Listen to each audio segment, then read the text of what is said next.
Before we begin, I'm trying to reach 10,000 subscribers before the end of the year to make all these special videos, so if you like the content here, please consider subscribing to help fulfill Project 10K. Thank you. Now on to the video. Hello everybody, and welcome back to another review and to another birthday request here on the channel. Today we have a very special birthday request because we're going to be taking a look at the amazing Precision Series Cozy Cone Motel.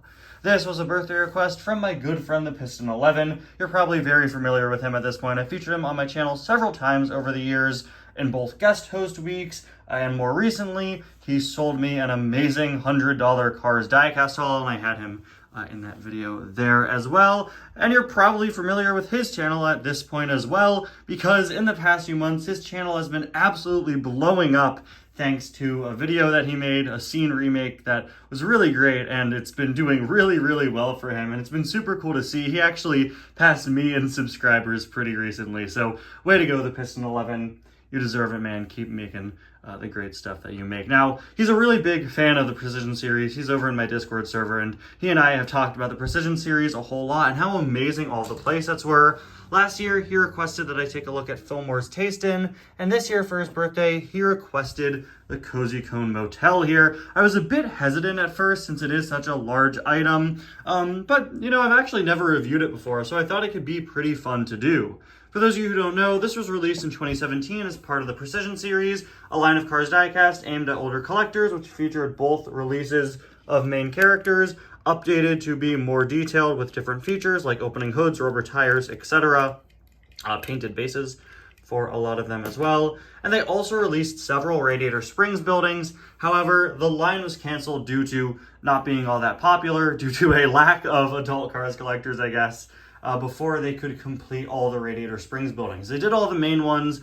They were supposed to do Doc's Clinic. They turned to crowdfunding and it fell through. But at the very least, we did get all of the main characters' buildings except Doc there. And the Cozy Cone was easily the biggest and most ambitious one. If I remember correctly, this retailed for a little over $100 when it came out. I want to say it was probably about $120. I got this for Christmas of 2017, and it's been one of my favorite items in my collection ever since. But honestly, a pretty overlooked one in my opinion, since it's just always there in Cars Adventures. So much of my series I film here or here because they're just good open areas. But yeah, you know, really insanely impressive set. But this actually isn't all of it. The set included several other pieces to sort of expand the area. I don't know why they did this for so many of the Precision Series sets. I guess to give you more options, you could make it a bit more condensed or a bit larger. I always display it with these pieces added on, so let's add them real quick. So we have these two road pieces here.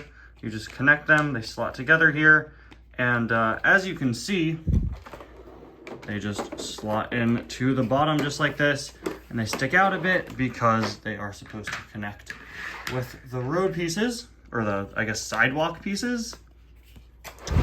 Once you have these up against the road pieces, they are going to connect perfectly. It's honestly really satisfying. There we go. And as I flip to the other side, we will include that as well. Snap these last few pieces together and connect them like so. And there we go. Now we got everything. The set also includes a story set adapter piece that you could connect to the back of the Cozy Cone so that you could connect it to Cars Story Sets track. That was the track system that the Cars diecast line used from around 2014 or 15 all the way up until 2022 when they changed it when Cars on the Road came out, so pretty cool to see that they made it compatible with the other sets that were out at the time. Unfortunately, I'm not sure where mine is, but for reference for size and stuff, this is what the one that came with Mater's Junkyard looks like. Pretty much the same, except it matches the texture here. I'll see if I could find a picture of it and put it up on screen for the review. So a lot of great stuff here that really sort of expands the size of the Cozy Cone and allows you to just have a bit more space to play with, display cars on, and of course you could connect it to other playsets if you'd like, which is great. Not only do a lot of us Cars collectors just enjoy buying Cars playsets, but if you're a kid that has this set, which definitely, you know, could still be used by a kid, of course, then you could connect it to your racetracks and all of the story sets, Radiator Spring sets, and everything else like that. The last thing I want to highlight that this set came with is this Light Up Precision Series Sally diecast, which is beautifully well done, an almost perfect recreation of the character, and it's very similar, nearly identical to her other Precision Series model, but with one change. This one lights up. I actually had to put in new batteries for this Sally for this review, and you can see she works really, really well. Mine, unfortunately, has a tiny bit of damage on it. We got a bit of paint there, a little bit of chipping back there, because this has been my main go-to Sally in Cars Adventures for, you know, a very, very long time now, over 6 years. But really, really great Sally. Probably my favorite variant of the character ever made. My only complaint is that she uses a plastic mouth plate, which really looks awkward when the lights turn on. Yeah, it just makes this whole mouth bumper light up. Now let's take a tour of the Cozy Cone itself.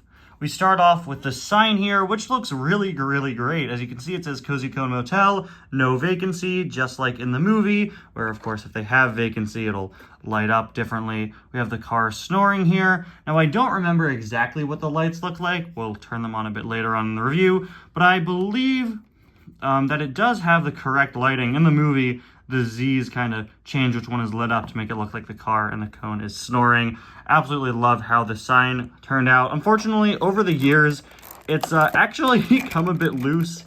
There have been a few times where it's come off, but luckily, if you plug it back in, it still works just fine and doesn't disrupt with the lighting or anything. You can see they also have 100% refrigerated air, which is always a plus when you're a town in the desert. This has always been one of my favorite features of the set. We have this great little well here, which in the movie, of course, and in Cars Land, if you've seen it, which, by the way, this whole place looks amazing, rebuilt in Cars Land. Every single piece of it is so well done, just like with all of Cars Land, of course. These are supposed to be little cups that pick up water as it spins by. Yeah, it looks really, really cool, although, of course, here it is just stationary. But again, if you see it in real life in Cars Land, you could really get a gist of it. But yeah, I love that this is a moving piece here. Of course, we have Sally's sort of home and office here. It's always kind of upset me that the roof on this doesn't open. There's a lot of detail inside, but you can't really access it. All throughout the car series, we've had several times where you've seen the characters in here, but that unfortunately isn't an option. You could just look inside though. We've got a welcome sign here, cacti, the reception desk, a few other plants, and it's really, really incredible how they did this. The fact that they went out of their way to mold the inside when it doesn't even open really shows you just how great the Precision Series is. You can see it says office there, looks like. Yeah, scripted into the window. See if Sally could light up the space for us. Oh, Sally, you've revealed a bit of dust. I didn't clean before the review. How could you, Sally? Yeah, looks like there's a little dust in the window. This is really hard to dust for the record because of all of the small spaces. But yeah, Sally doesn't fully fit in there, but she can kind of hang out in the entrance, which I don't really mind. I would have preferred if you could fully open it up, like I said, but it's not that big a deal. I'm fine with just keeping Sally hanging out in the doorway there. But now let's move on over to the cones. Actually, first, before we do that, we should highlight all of the plant life outside. These are all plastic pieces that rotate a little bit if you want to change them. I don't really know if that was the intention, but they do rotate. Just like in the movie, a lot of them are cone themed. By the way, you'll see these little sort of translucent cones all over the place in the grass. Grass is beautifully sculpted. All of this is beautifully sculpted, of course. These are all actually lights for when the set lights up. So you'll see them all over the place in several different places, all over the Cozy Cone. We have these sort of horn speakers, these little things, which honestly, I don't know what they are. Are they cone trees? I don't really know what they're supposed to be, but there is a good look at them. Man, with this new camera, I could really just get great detail on every single part of this. We have some different little nooks and crannies up here on the little gadgets and stuff up here on the roof. I believe this is a light sensor. One of the modes of this actually has it turn on at night, and that is where the light sensor is placed on this. You'll see light sensors on all the different Precision Series buildings. We also have a bit of space for the characters to hang out here. Now moving on to the cones, they are all basically identical in terms of design. One of the most well-known things about this set is the fact that it has 5 cones, but in the movie, the Cozy Cone Motel actually has 8 cones. There simply wasn't space. You know, this is huge on its own, as you can see. Just look at my hand compared to it. Look at Sally compared to it. It's absolutely massive here. You could probably fit a good 50 cars diecasts on here if you wanted to fully fill up every inch of space, you know. But yeah, I don't really mind that they didn't have space for all 8 cones. You know, they're all evenly spaced. If you tried to add 3 more on this side, they just got in the way of other areas. So I don't really mind, but I understand why it could bother somebody a bit. We have these weather vanes up here, which are a very soft plastic. This one actually broke off. You probably see that in a lot of episodes of Cars Adventures that it's broken, but I did re-glue it recently, actually just in time for the review, although I had re-glued it beforehand, I think when I was filming Ty's Cars 4, and it didn't stay. As you can see, we've got a little more dust building up on the plants here. Unfortunately, like I said, so many small areas. This can be a pain to keep clean. There's some interesting weathering detailing on the cones. I never understood why they put kind of a white splash on them, but whatever. As you can see, we have these little plants outside, the air conditioner underneath the window, it looks like, and a door for the characters, complete with a little bell up here, just like in the movie. You got a door, and you can slide a character in. Unfortunately, the interior has nothing going on there, other than it looks like a bit of residue on the ground of mine. But yeah, nothing going on here. You don't have the alarm clock cone or anything in here. I've consistently used this as McQueen's home in Cars Adventures for a very long time. Fits one car rather nicely. See, once again, using Sally as our flashlight, really nothing going on in there. The inside of it has a bit of white and a bit more orange, and yeah, no inside details, although the floor is tile, which is nice. Yeah, we can slip a car inside there. There we go, Sally. And you can also close the door. It doesn't really fully close on anybody, unless I guess you put someone like Luigi and Guido in there, but I think that's fine, whatever, you know. I think they did a pretty good job at combining the ability to condense space with the ability of making it size accurate. Yeah, I'm going to use this cone over here because it is just kind of easier for me to film. There you go, you can see lightning isn't fully back in there, but it's just fine. The fact that you could close it on him at all in the first place is honestly a miracle. There's not much space in here, not many characters fit, but you know, the fact that they got McQueen too in the first place is really, really nice. You could try it Cars 3 McQueen with a longer body, which, yeah, same deal, of course. And if you want, of course, we've got the Precision Series McQueen as well. Let's see.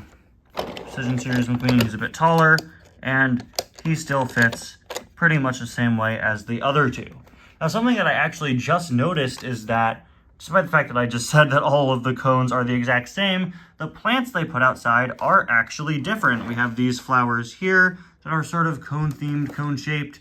We have cacti over here. We have these other cacti here, these sort of flatter ones, a flower type pretty similar to some of the other ones we kind of see on the ground, and then actually differently molded cacti, I believe. Are these the same?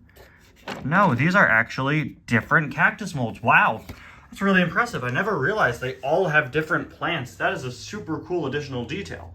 But you know what else is super cool? This thing with its lights on.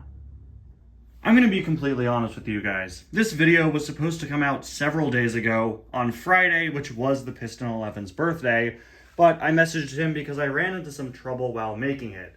You see, in order to film the review, I wanted to be able to have all of the lights on and working for this set, but when I went to change the batteries, I realized that they'd become completely corroded to the point where one of the springs where you put the batteries in had completely rusted away. I never changed the batteries on this after I got it in December of 2017, and because of that, you know, unfortunately, it completely corroded away, and I was honestly devastated. I was like, this is insane. I can't believe myself. I was so mad at myself for not replacing the batteries. Luckily, the rest of my Precision Series sets still work fine, but this one, the biggest one, now the rarest one, it doesn't work. The batteries corroded away.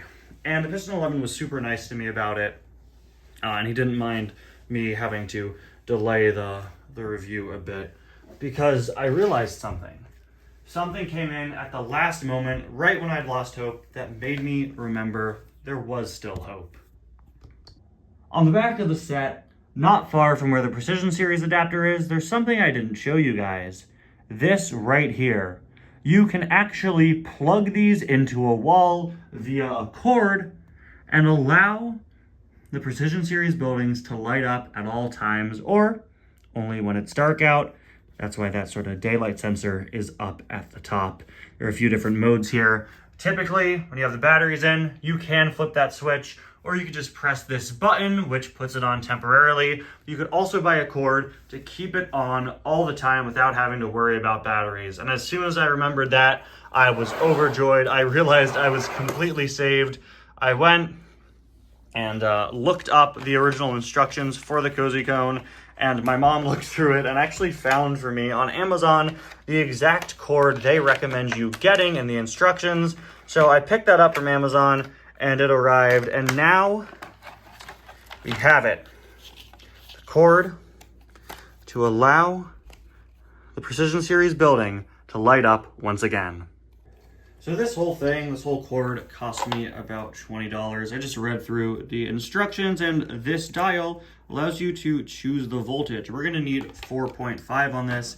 There are a variety of different heads that you need to attach, that you can use to attach into it. We have to find whatever one fits this the best. We have 4.5 volts. Here it says 4.5 to 5 volts is the correct amount. So we're gonna take off one of these heads and hope it works here. Obviously this isn't my ideal situation, but knowing that there is a way to save the Precision Series sets, even if they fail to work anymore with batteries, is really, really great to know. I need to make sure I'm a lot more cautious with my batteries in these sets from now on. I want to make sure I keep them without the batteries in when I don't need them lighting up for videos, and need to make sure that if the batteries die, I replace them immediately so that this disaster doesn't happen again. But if it does, it is good to know that I now have this cord that should allow me to light it up again. Let's see. There we go. Okay, so now we're gonna plug this into the wall and hope for the best. Let's see here.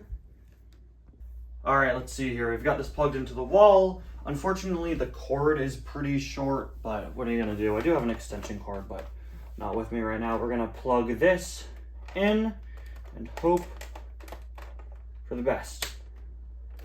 Yo, there we go. Ah, there it is. Wow, look at that. Oh, it's so good to have this back again. Let's take a closer look. So I guess I was wrong. Right, the sign does not move, but that really doesn't matter. It's really, really well made. The lighting package here is beautiful with all these yellows and oranges. Does this button still work? Oh, it does, cool. You can see all the different modes that you can switch it to. This one where the lights go kind of on and off. I love that the no and the no vacancy doesn't light up. So it's always full. Press it again. And that shuts it down. Wow. Oh, it's so great to have this back. There was a time where I thought it would never work again, but now it's up and running, so long as it's close to an outlet. But that's okay. It's definitely better than nothing. And there you have it, guys. A look at the Precision Series Cozy Cone Motel, one of, if not the most well-constructed Cars sets ever created by Mattel. Thank you all so much for watching. Thank you to the Piston 11 for the birthday request. I'll see you guys next time. Bye now.